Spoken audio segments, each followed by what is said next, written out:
Good morning student, welcome to EduFly JEE NEET. तो exam पास में आ गए हैं आप सबके नीट और जेई के। तो आज ग्रेविटेशन चालू कर रहे हैं। ग्रेविटेशन बेसिकली यूँ समझें कि एक क्वेश्चन कन्फर्म जेई में भी होता है और नीट में कम से कम एक तो पक्का होता है, दो भी हो जाते हैं।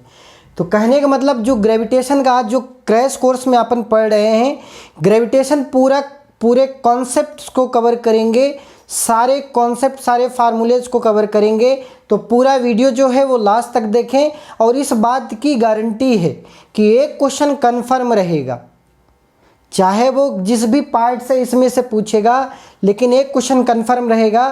तो एक बार पूरा वीडियो लास्ट तक देखेंगे ताकि आपको फार्मूले कम से कम वहाँ पे जब एग्ज़ाम में क्वेश्चंस आए तो अगर आपको कॉन्सेप्ट और फार्मूले आते हैं तो आप क्वेश्चन इजीली मतलब उड़ा दोगे। ठीक, तो स्टार्ट करते हैं ग्रेविटेशन। तो उसमें जो पहला टॉपिक है वो है Newton's law of gravitation. Newton's law of gravitation according to Newton, जानते हो न्यूटन साहब के बारे में। इन्होंने कहा दो अगर ऑब्जेक्ट हैं separated by distance d, then there will be attraction force acting on these two bodies and it is directly proportional to product of m1 and m2 and inversely proportional to square of distance between them। तो इन दोनों को मिला दिया 1 और 2 को, तो आ गया Fg ग्रेविटेशनल फोर्स बराबर माइनस डायरेक्टली प्रोपोर्शनल टू 2 को जो है माइनस जी से रिप्लेस किया, minus G m1 m2 by D square. Basically जो माइनस जी है ये माइनस रिप्रेजेंट करता है कि साहब gravitational force always attractive in nature, minus सिर्फ ये बताएगा। और जी जो है वो ग्रेविटेशनल कांस्टेंट है जिसकी वैल्यू जो है 6.67 10⁻⁻11 होती है। अगर कहें कि इसकी यूनिट क्या होगी तो आप जी की यूनिट बता सकते हो newton metre square divided by KG square. Dimension भी बता सकते हो, ऐसा कोई जो है जी बराबर क्या हो गया FD square by m1 m2। Dimension force का रखा, डी का डी स्क्वायर है डिवाइडेड बाई m1 m2, तो ये डायमेंशन हो गई। अब ग्रेविटेशनल फोर्स जो है वो अट्रैक्शन होता है, रिपल्सन नहीं होता साहब। और क्या होता है ग्रेविटेशनल फोर्स, जैसा कि हमने पिछले भी चर्चा की थी, जो ग्रेविटेशनल फोर्स होता है वो कंजर्वेटिव फोर्स होता है। कंजर्वेटिव फोर्स वो फोर्स होता है जिसमें साहब आपका स्टार्ट पॉइंट से एंड पॉइंट तक जा रहे हो, लेकिन किस पाथ से फॉलो होते हुए जा रहे हो इसका कोई जिक्र नहीं होता। सिर्फ कहाँ से चले हो, कहाँ को पहुँचे हो, इन दो पॉइंट्स का जिक्र होता है। और ये मीडियम पे डिपेंड नहीं करता। कहने का मतलब क्या है कि कैपिटल जो फोर्स होगा capital F G equal to minus G m1 m2 divided by D square. All right, तो एक बच्चों वेक्टर फॉर्म आता है ग्रेविटेशन का। वेक्टर फॉर्म जो है जैसे कूलॉम्स लॉ का वेक्टर फॉर्म होता है, वैसे ग्रेविटेशन का भी ग्रेविटेशनल फोर्स का भी वेक्टर फॉर्म होता है minus G m1 m2 by mod of r cube into R vector. All right, तो कहीं भी अगर वेक्टर फॉर्म आए तो ये वाला फार्मूला याद रखना। अगर आपको सपोज एक सिस्टम पे पूछा जाए कि find out net gravitational force at point C, अगर आपसे ये क्वेश्चन पूछा जाए तो आपको पता है कि यहाँ पे साहब सी पॉइंट है। अब इनमें क्या होगा, ग्रेविटेशनल फोर्स कितना वैल्यू होगा सर, अट्रैक्शन फोर्स होगा कितना होगा सर माइनस जी m1 के प्लेस में भी m, m2 के प्लेस में भी m, तो minus G m square divided by a square sir. यहाँ पे भी वही है, दूरी तो वही है, इक्विलेटरल ट्रायंगल है। आपके पास ये भी क्या है minus G m square by a square. अगर इसको सपोज मैं माइनस से सिर्फ ये बताएगा कि अट्रैक्शन फोर्स है। अगर इसको आप सपोज P लेट कर लेते हो और इनके बीच का एंगल थीटा बराबर 60 है, तो आप इसका C पे कितना नेट फोर्स होगा वो आप बता सकते हो। आपको पता है R equal to under root of P square plus Q square plus 2pq cos of theta, where theta is the angle between p and q vector. तो देखो अगर ये भी p है तो बेटे ये भी p ही होगा। तो दो वेक्टर हैं, दो फोर्सेज हैं, उनके बीच का एंगल कितना है 60 डिग्री। देन रिजल्टेंट फोर्स आप बता सकते हो क्या हो जाएगा, under root of p square plus 2p square cos 60 की वैल्यू 1/2, तो ये 2 ने 2 को मार दिया, तो आके आपके पास क्या आ गया 3p² या √3p। अब p की वैल्यू ले आके यहाँ पे भर दो जो आपने p माना था। तो कहने का मतलब एक सिस्टम, ये तो हमने एक सिस्टम की बात किया, हो सकता है 2-3 से ज़्यादा चार्जेस जो है आपके सिस्टम में हो, तो उस पर एफ नेट पूछ सकता है कि किसी एक पर्टिकुलर पॉइंट पे एफ नेट क्या होगा। तो सिंपल वेक्टर का जो आपने रूल पढ़ा है, वेक्टर एडिशन या वेक्टर के जितने भी आपने रूल पढ़े हैं वो सिंपली यहाँ पे अप्लाई होगा। तो इसको बोलते हैं कि सिस्टम ऑफ चार्जेस पे अगर आपको सिस्टम ऑफ मास पे अगर नेट फोर्स पूछा जाए तो this is the concept that we will use it. All right, और भी कॉन्सेप्ट देखते हैं बेटे। So next is gravitational field intensity due to a particle. Gravitational field intensity का मतलब ये समझें कि gravitational force per unit mass, gravitational force acting per unit mass की ही अगर हम बात करें तो उसको बोलते हैं ग्रेविटेशनल फील्ड इंटेंसिटी। तो मतलब Gm/r², where r is the distance between two masses. All right, तो इसको बोलते हैं या फोर्स पर यूनिट मास को ही ग्रेविटेशनल इंटेंसिटी बोलते हैं। और माइनस सिर्फ ये रिप्रेजेंट करेगा कि it is attractive in nature. अब दो चीज़ें इसमें पढ़ते हैं, एक तो सॉलिड स्फीयर के केस में ग्रेविटेशनल फील्ड इंटेंसिटी पढ़ते हैं। अगर सॉलिड है कहीं पे भी, चूँकि आप पॉइंट मास के केस में आपने ये पढ़ा है Gm/r², तो अगर ये आउटसाइड कहीं पे भी इस सॉलिड स्फीयर को क्या मान लेंगे, जब पॉइंट मास मान लेंगे तो ये आपके पास यहाँ से अगर आउटसाइड की बात करें तो Gm/r²। अगर एट द सरफेस की बात करें तो r की वैल्यू क्या है, इसको कंसंट्रेटेड पॉइंट मास मान लेंगे तो ये वैल्यू क्या होगी Gm/R², छोटा r² बिकम्स कैपिटल R²। तो यहाँ पे एट दी सरफेस की वैल्यू क्या आती है Gm/r², आउटसाइड के लिए Gm/r²। अगर इनसाइड कहीं पे पूछा जाए तो वहाँ पे वैल्यू क्या याद रखेंगे, Gm r³ r याद रखेंगे। कहीं पे भी पूछ सकता है तो इस r की वैल्यू आप अकॉर्डिंग टू कैपिटल R आप रिप्लेस करके बता सकते हो कि इनसाइड ग्रेविटेशनल फील्ड इंटेंसिटी की वैल्यू क्या होगी। ऑलराइट, अगर हम बात करें इसके ग्राफ की तो आपको पता है कि यहाँ से जितना ज़्यादा अगर मैं यहाँ से अगर जितना ज़्यादा बढ़ता जाऊँगा तो मासेज बढ़ते जाएंगे। कहने का मतलब ये है कि ग्रेविटेशनल इंटेंसिटी पहले क्या होगी, बढ़ेगी। ग्रेविटेशनल इंटेंसिटी क्या होगी, नेगेटिव डायरेक्शन में, चूँकि यहाँ पे नेगेटिव आता है तो ये डायरेक्शन नेगेटिव में क्या होगी, इंक्रीज होगी। At the surface of solid sphere की अगर हम बात करें तो Gm/r² होगी। लेकिन एट अगर इसके बाद अगर हम करते हैं तो r की वैल्यू जितना ज़्यादा, r की वैल्यू इन्फिनिटी पे ग्रेविटेशनल I की जो वैल्यू होगी वो क्या हो जाएगी, 0 हो जाएगी। तो यहाँ पे मतलब एट इन्फिनिटी जैसे ही अप्रोच करेगा ग्रेविटेशनल फील्ड इंटेंसिटी क्या हो जाएगी, 0 हो जाएगी। अगर हम बात करते हैं वहीं पे अगर आपके पास होलो स्फीयर का केस है, अगर होलो स्फीयर का है तो आपको पता है कि अंदर कोई मासेज नहीं है यहाँ पे, तो इनसाइड ग्रेविटेशनल फील्ड इंटेंसिटी क्या होगा, 0 होगा। मतलब यहाँ तक तो जो ग्रेविटेशनल फील्ड इंटेंसिटी 0 होगा, मतलब यहाँ से यहाँ तक कोई ग्राफ नहीं होगा। इसका मतलब यहाँ से यहाँ तक कोई ग्रेविटेशनल फील्ड इंटेंसिटी होगा ही नहीं। इसके बाद बात करें एट दी सरफेस पे तो आपके पास Gm/r², इसको पॉइंट मास कंसीडर करते हुए हम यहाँ पे लिख लेंगे Gm/r²। फिर यहाँ पे अगर आउटसाइड की बात करें तो Gm/r²। तो इस तरीके से एक ये ग्राफ याद रखेंगे और एक ये ग्राफ याद रखेंगे। दोनों के कंपैरिजन में नीट में 1-2 बार आया हुआ है, तो इसमें कोई सा भी चीज़ पूछ सकता है, तो आप उसके लिए कैपेबल रहें so that you can answer easily. Alright, gravitational potential energy GPE बोलते हैं। ग्रेविटेशनल पोटेंशियल एनर्जी होता क्या चीज़ है कि ग्रेविटेशनल पोटेंशियल एनर्जी किसी भी पार्टिकल को इन्फिनिटी से ले आकर के किसी ग्रेविटेशनल फील्ड में रखने पे जो एक्सटर्नल वर्क आप करते हो, this external work would be stored in the form of potential energy into the system. And आप जब भी ले आओ उस जो भी पार्टिकल ले आना चाहते हो वो इस तरीके से ले आओ कि उसकी काइनेटिक एनर्जी में कोई चेंज ना हो। तो तो इसको बोलते हैं ग्रेविटेशनल पोटेंशियल एनर्जी।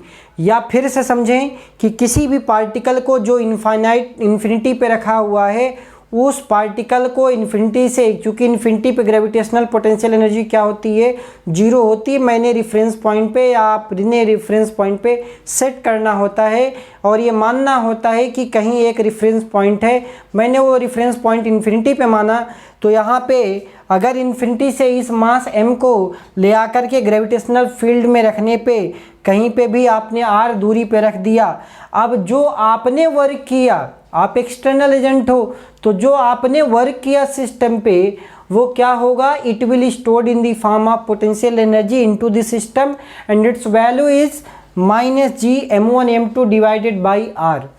ठीक, -G m1m2 divided by r। अब यहाँ पे क्या होगा, अगर किसी सिस्टम की बात करें, यहाँ तो दो सिस्टम ऑफ पार्टिकल थे, अगर तीन सिस्टम ऑफ पार्टिकल हों तो ये भी पहले ये अरेंजमेंट, ये कन्फिग्रेशन बनाने में जो आपने वर्क करोगे वो क्या क्या वर्क होगा।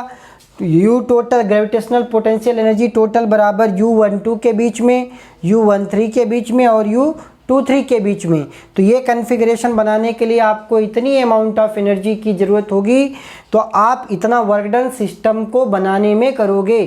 तो इसको बोलते हैं gravitational potential energy of this configuration, 3 mass configuration. हो सकता है 4 मास कन्फिग्रेशन हो या n मास कन्फिग्रेशन हो, तो उसके लिए आप मतलब तरीका यही है, 1 का पहले 1 रखो, फिर 2 को ले आओ, फिर 3 के ले आओ, फिर 4 को ले आओ। तो इस तरीके से जो आप सिस्टम बनाते हो, इस सिस्टम को बनाने में जो आपने वर्क करते हो, ये वर्क जो है ग्रेविटेशनल पोटेंशियल एनर्जी के फॉर्म में स्टोर्ड हो जाता है। तो इसको बोलते हैं ग्रेविटेशनल पोटेंशियल एनर्जी या GPE। अब एक और चीज़ पढ़ते हैं, हमेशा हम क्या पढ़ते थे कि साहब अगर मास m है, मैंने उठाया यहाँ पे ले गए तो मैंने कितना काम किया, mgh। लेकिन जब अगर यही सेम चीज़ जब h की हाइट बहुत बड़ी हो जाती है, मतलब अगर यहाँ पे बात करें, अगर एक अर्थ है, उस पर अर्थ का मास m है, छोटा सा पार्टिकल है, तो इसकी पोटेंशियल एनर्जी क्या है, अभी पोटेंशियल एनर्जी क्या पड़ा, -G m1m2 divided by r। तो अभी यहाँ पे इसका potential energy -G m1 capital M small m divided by r था। मैंने इसको क्या किया, h हाइट पे ऊंचाई पे ले गए, तो r का जगह क्या हो जाएगा, r प्लस h। तो अब हम क्या निकालेंगे कि जो वर्क डन मैंने यहाँ से ले के गए, यहाँ तक ले गए, तो जो वर्क डन करेंगे वो सर वर्क डन क्या होगा आपके पास, W बराबर mgh upon 1 plus h by R, 1 plus h by R. कैसे निकालते हैं वो चीज़ देखते हैं, वो इम्पॉर्टेंट है। तो वर्क डन बराबर minus times of change in potential energy. Final potential energy is this one, initial potential energy is this one. तो फाइनल माइनस इनिशियल कर लेना, और छोटा जी और बड़ा जी में रिलेशन, छोटा जी बराबर Gm बाई आर स्क्वायर होता है। तो ये रिलेशन याद रखेंगे, स्मॉल जी और कैपिटल जी में रिलेशन। तो उसको यूज करके यहाँ पे हम वैल्यू क्या निकाले, mgh divided by 1 plus h by R, 1 plus h by R. तो ये फार्मूला याद रखेंगे। ऑल राइट, ग्रेविटेशनल पोटेंशियल एक टर्म होता है जिसको V से रिप्रेजेंट करते हैं। क्या कहता है, the amount of work done by external agent by bringing a body of unit mass from infinity to that point. मतलब work done per unit mass अगर हम बात करते हैं तो ये आपके पास क्या है, ग्रेविटेशनल पोटेंशियल, जिसको V बोलते हैं। बेटे आपने पढ़ा होगा इलेक्ट्रिक फील्ड में भी, VB माइनस VA बराबर 8 minus A2B E dot DR। यहाँ पे E के जगह पे EG हो जाएगा, ग्रेविटेशनल फील्ड इंटेंसिटी बोलते हैं जिसको। अब यहाँ पे I से भी EG को I से रिप्रेजेंट करते हैं, तो माइनस DV ओवर DR है, माइनस DV ओवर DR। अब अगर हम बात करते हैं ग्रेविटेशनल अगर पोटेंशियल की बात करें सॉलिड स्फीयर के केस में, तो क्या होता है, तो आपको पता है कि माइनस DV ओवर DR। ठीक, इसके बारे में आपको पता है, ग्रेविटेशनल फील्ड इंटेंसिटी अभी आपने देखा है सॉलिड स्फीयर के केस में। तो यहाँ पे वैल्यू क्या आएगी, यहाँ पे जो वैल्यू होती है इसका, जो अगर R की वैल्यू ग्रेटर देन R होती है तो Gm by R minus Gm by R, जो कि यहाँ पे ये इस तरीके से मतलब 1 बाई आर होता है बेटे। अब यहाँ पे क्या होगा, at R equal to R पे, तो R के जगह पे क्या हो जाएगा, कैपिटल R। तो वैल्यू क्या होगी -gm/r। और ये फार्मूला इम्पॉर्टेंट है और ट्रिकी भी है थोड़ा सा। तो ये क्या है, जब लेस देन r हो, मतलब अंदर अगर बात करना चाह रहा हो, तो ये वैल्यू क्या होती है, v इन बराबर -gm/r³ 2r² -r², 2r² capital R, sorry 3r² -r²। तो याद रखेंगे -gm/2r³ 3r² -r²। तो यहाँ पे अगर r की वैल्यू, अगर r बराबर 0 भर दो, r बराबर 0 भर दोगे तो आपको दिखेगा कि v एट सेंटर मिल जाएगा, क्योंकि r बराबर 0 पे सेंटर पे पहुँच जाते हो। तो वैल्यू क्या होगी 3/2 as compare to v of surface, जिसकी वैल्यू क्या है gm/r है। ठीक, तो ये सॉलिड स्फीयर केस है। अगर हम बात करें हॉलो स्फीयर का, तो उसमें भी पैटर्न देखते हैं कि ग्रेविटेशनल पोटेंशियल के साथ क्या वेरिएशन होता है विद रिस्पेक्ट टू डिस्टेंस। ठीक है, ऑलराइट। देखते हैं बच्चों स्फेरिकल सेल के केस में ग्रेविटेशनल पोटेंशियल कैसे वेरी करता है। अगर मान लो स्फेरिकल सेल है, ये पूरा सेल है, अगर आउटसाइड की बात करें तो आपको पता है इसको एज ए कंसिडर करते हैं, पॉइंट मास वैल्यू क्या होगी -gm/r, -gm/r। अगर आउटसाइड की बात करें तो -gm/r। अगर स्मॉल r की वैल्यू कैपिटल R के बराबर हो जाए तो at the surface of the sphere होगा, तो इसकी वैल्यू क्या होगी -gm/R। अगर हम अंदर बात करें, अब एक बात बताओ, जब पॉइंट मास कंसीडर किए हैं यहाँ पे, तो यहाँ से लेके यहाँ तक पोटेंशियल क्या होगा, इक्वल होगा। मतलब यहाँ से यहाँ तक पोटेंशियल क्या होने वाला है, सेंटर से लेके सरफेस तक पोटेंशियल इक्वल होगा। इसके बाद क्या होगा, पोटेंशियल घटना चालू होगा। तो यहाँ पे आपके पास स्फेरिकल सेल का केस था। अब जो सेगमेंट पढ़ने जा रहे हैं वो बहुत ही इम्पॉर्टेंट है और इंटरेस्टिंग भी है, जिसको हम बोलते हैं कि ग्रेविटेशन जो फील्ड होती है या जी की जो वैल्यू, तो स्मॉल जी की वैल्यू एट दी सरफेस क्या होगी, अबव दी सरफेस क्या होगी, डेप्थ में जाएंगे तो क्या होगी, अल्टीट्यूड पे जाएंगे तो क्या होगा, ये सारी चीज़ें, रोटेशन होगा तो क्या होगा। तो ये सारी चीज़ें अब हम देखते हैं ये वाला सेगमेंट। ऑलराइट बेटा, आप समझते हैं variation of acceleration due to gravity. पहला वेरिएशन अगर हम देखें तो अगर हाइट के साथ अगर आप वेरिएशन पढ़ना चाह रहे हो तो याद रखना GH = G 1 + h/RE², 1 + h/RE²।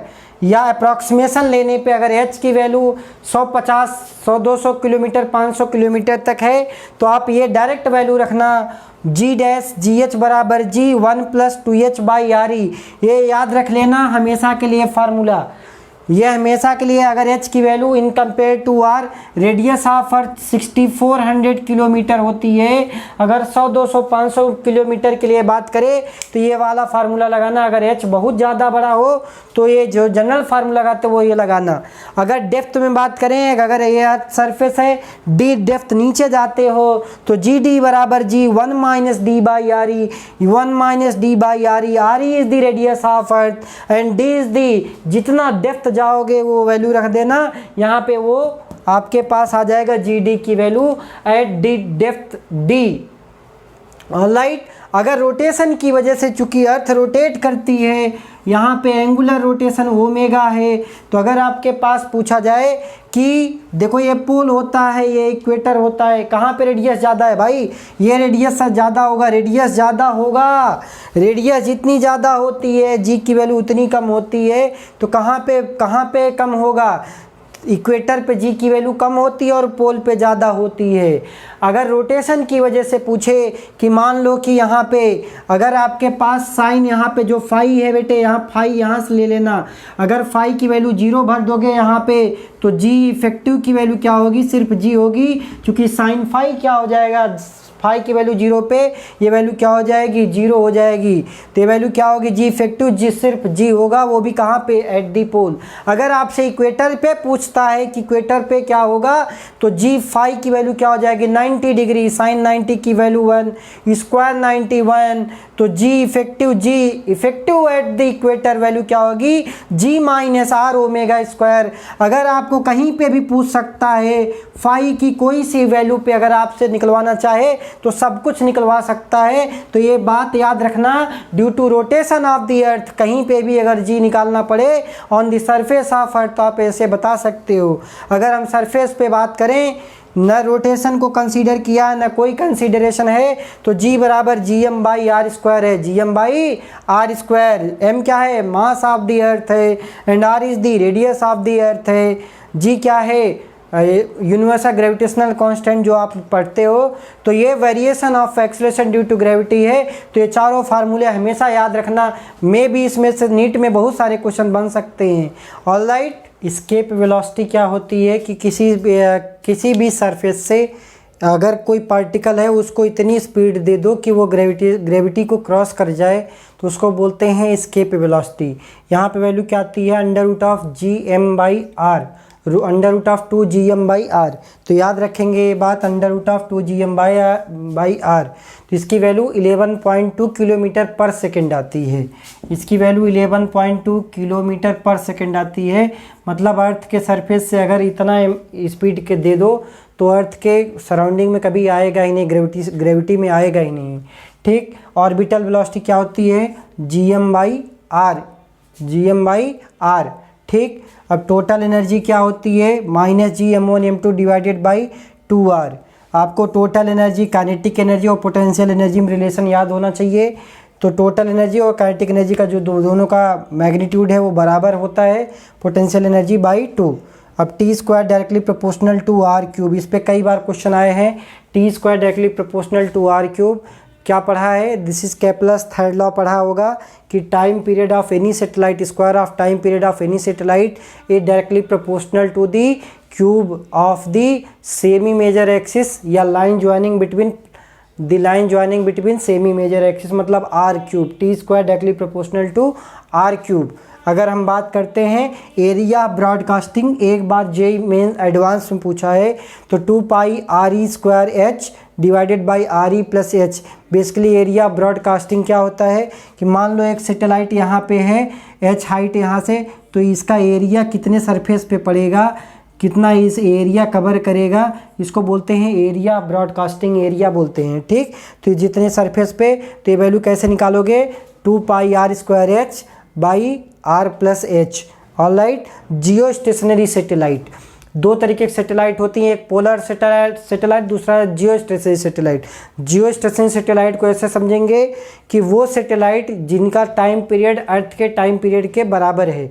तो आप अगर बात करते हैं कि अगर एक सैटेलाइट अगर अर्थ ऐसे रिवॉल्व हो रहा है, तो अगर इसका भी टाइम पीरियड 24 है तो इसका भी टाइम पीरियड अगर सपोज 24 है, तो दोनों क्या होगा, दोनों का अगर कहीं पे भी एक आदमी है तो सैटेलाइट क्या लगेगा, उस आदमी को स्टेशनरी दिखेगा। तो इसको बोलते हैं जियो स्टेशनरी। जस्ट रीजन क्या है कि सर टाइम पीरियड सेम हो रहा है, टाइम पीरियड 24 आवर्स है, तो उसका ओमेगा सेम होगा 2π/t। तो उस केस के लिए हम बोलते हैं उसको जियो स्टेशनरी सैटेलाइट। ऑलराइट, यहाँ पे बेसिकली कोई भी सैटेलाइट है वो कैसे मोशन करेगी, कितनी वेलोसिटी देंगे तो कौन सा ऑर्बिट वो फॉलो करेगी, उसका एक ब्रीफ यहाँ पे बता रहा हूँ। अगर आपके पास जो वेलोसिटी है, ऑर्बिटल वेलोसिटी की वैल्यू अगर इतनी है कि ये सर्कुलर ऑर्बिट, मतलब यहाँ पे जो r की वैल्यू है वो क्या है, √gm/r, √VO की वैल्यू √gm/r है बेटे ऑर्बिटल वेलोसिटी, तब तो ये सर्कुलर ऑर्बिट करेगी। अगर इससे कम हो गया तो ये इनर इलिप्स करेगी, और इससे अगर ज़्यादा हो गया तो आउटर इलिप्स करेगी। ठीक, और अगर इससे भी ज़्यादा हो गया तो क्या होगा, बाहर चला जाएगा, ग्रेविटी को छोड़ देगा। तो आपको क्या क्या चीज़ें हैं कि ये मतलब बेसिकली जितने भी सैटेलाइट होते हैं they are revolving in a circular orbit और इलिप्टिकल ऑर्बिट जनरली हम बोलते हैं। तो यहाँ पे अगर हम इनर इलिप्स की हम बात करें तो जो आपके पास ये इनर इलिप्स है इसका रेडियस क्या है, चूँकि इलिप्स की प्रॉपर्टी आप जानते हो कि सर यहाँ पे अगर आपके पास इलिप्स है तो यहाँ पे इसकी प्रॉपर्टी सब जानते हो, इसको बोलते हो सेमी मेजर एक्सिस, इसको बोलते हो सेमी माइनर एक्सिस। ठीक, तो यहाँ पे जो r1 की अगर ये सपोज फोकस है AE,0 पे, कहाँ पे AE,0 पे, तो ये आपके पास क्या होगा, r1 की वैल्यू ये जो कम वाली दूरी होगी फोकस से वो वैल्यू क्या होगी, A1 - E होगा, where E is the eccentricity. ठीक, और r क्या होगा, r2 क्या होगा, जो यहाँ से ये दूरी होगी, दिस बिकम्स r2 की वैल्यू a इंटू 1 प्लस ई होगा। ऑलराइट, अगर टाइम पीरियड की अगर हम बात करें तो time period equal to 2 pi r divided by v, या 2 पाई r, v की वैल्यू में क्या पड़ा, under root of G M by r। r is the distance from the centre of the earth. ठीक, तो there are different possibilities where the satellite could revolve in the around the earth atmosphere। All right, और भी चीज़ें देखते हैं इसमें। Kepler's law की बात करते हैं। एक्चुअली ये नाइन्थ क्लास में पहले पढ़ाया जाता है, पहले केपलर लॉ पढ़ा दिया जाता है, तीनों लॉ, इसके बाद सारी चीज़ें चालू होती हैं।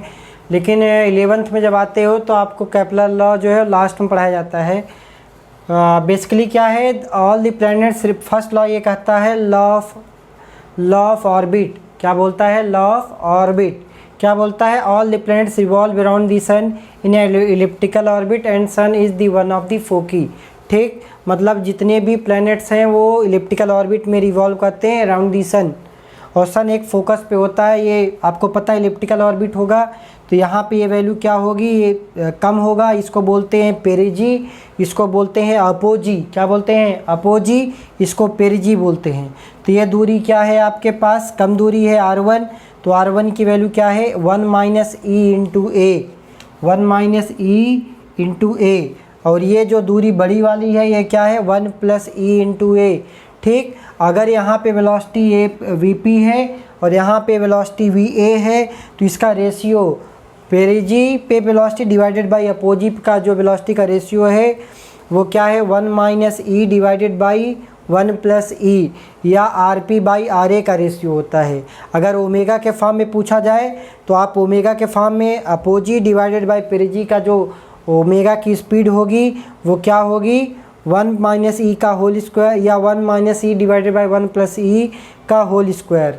ठीक, अगर हम सेकंड लॉ की बात करें, सेकंड लॉ सब बच्चों को पता है, क्या पता है भाई, कि जितने भी प्लैनेट्स होते हैं, all the planets sweeps equal area in equal interval of time. साहब अगर equal area in equal interval of time sweep करता है, मतलब D A by D T की जो वैल्यू होगी, इट ऑलवेज रिमेंस कांस्टेंट। मतलब देखा यह गया कि एल बाई 2m की जो वैल्यू होती है, angular momentum divided by 2m का जो रेशियो होता है वो हमेशा कांस्टेंट होता है। मतलब sir D A by D T की जो वैल्यू होगी वो हमेशा क्या होगी, कांस्टेंट होगी। तो इसको बोलते हैं सेकंड लॉ। थर्ड लॉ आपने पढ़ा होगा।